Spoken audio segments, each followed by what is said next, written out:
We know about the Cut Mutants from Stalker 2 that never made it. We know about the Cut Mutants from earlier games. But one thing nobody ever really focuses on is what happens to the mutants that we see now?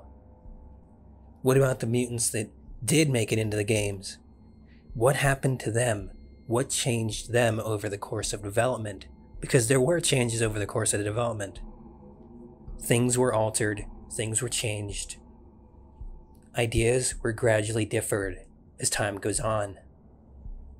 Let me paint you a picture. I'm not 100% on this. Say, it's Lost Alpha. 2015. You decide to play it for the very first time, and you're so excited. A flesh comes up to see you. Just like any other game, any other mod, it's a flesh. Suddenly, it begins speaking to you. This is another common trope that mods like to use in Stalker.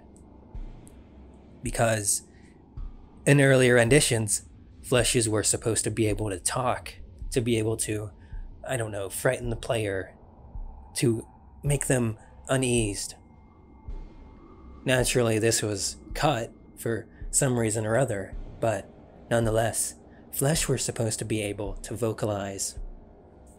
They were supposed to say, "Oh, help, help, I'm dying," to the player, and attack them at the same time. Just to name another mod that does this off of the top of my mind, I'm pretty sure True Stalker also does this. Maybe Gold Sphere does as well. A lot of them do it.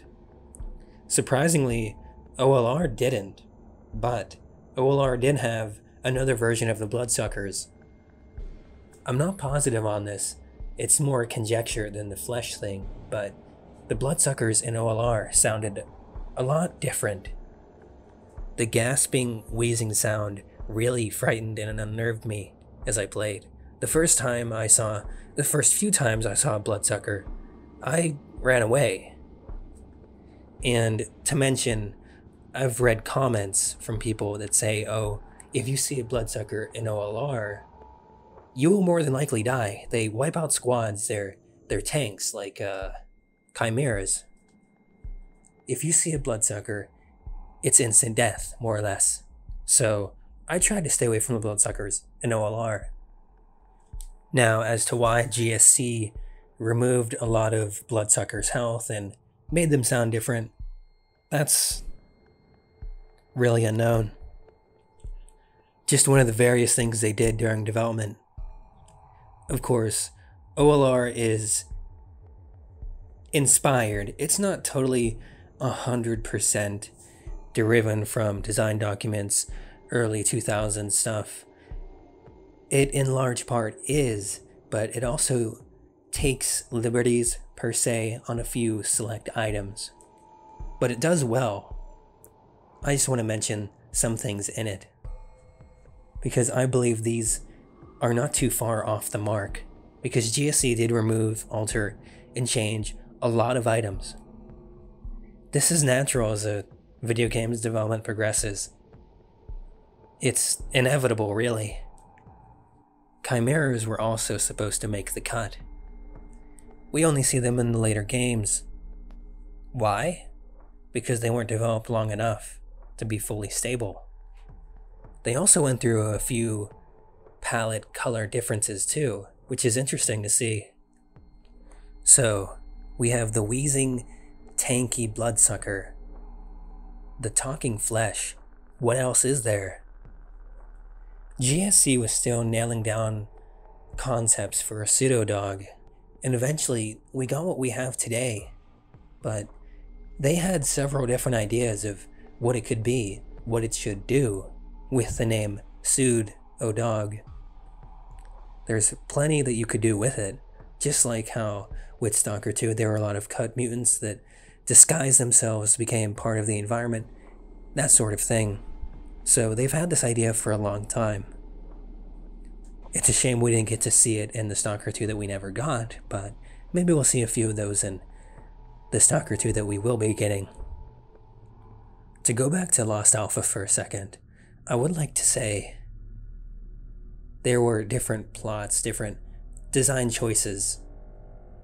One thing I remember reading vividly was that a flesh was supposed to be around Sidorovich's bunker, get caught up into an anomaly, I suppose just to show you how the game functions, how the environment interacts with mutants and vice versa. Maybe this is why a lot of those story vanilla mods like to have you run up to an anomaly, get an artifact, and leave, and maybe see a flesh on the way. Because it has happened. Whenever the character gets introduced to the world, a lot of them just love throwing a mutant into an anomaly just to show off what it can do. It gives you this sense of wonder, this bewilderment, this fear of what is going on, you know? It gets tiring after the 6th time, to be honest, but I do enjoy it. I see the novelty in its feature. To circle back to anomalies, artifacts, and mutants for a second, OLR says that mutants have to interact with an anomaly, they have to die by an anomaly more or less, in order for artifacts to spawn at all. This is, of course, in contradiction to emissions spawning artifacts. You know, after an emission happens, we get artifacts in anomalies, whether or not they were the same we got before. More spawn, right? In OLR, that's totally different. A mutant has to not just fall into an anomaly, but has to die in it because of it. And that's how we get those artifacts, which is really interesting. It's a unique take on that idea. And I wonder how original that really was. If OLR as a mod took that idea, or if GSC had that idea all by itself earlier. Of course, nothing feels very solid.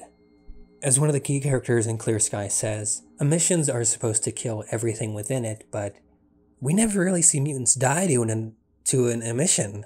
The only thing that dies are crows. They fall out of the sky onto the ground, and that's really all we see. There is nothing more to it.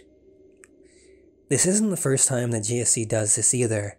They constantly rework, upgrade, or get rid of old ideas and concepts entirely. It just sucks to see something that could have been fleshed out more, worked out more, get thrown away, but oh well.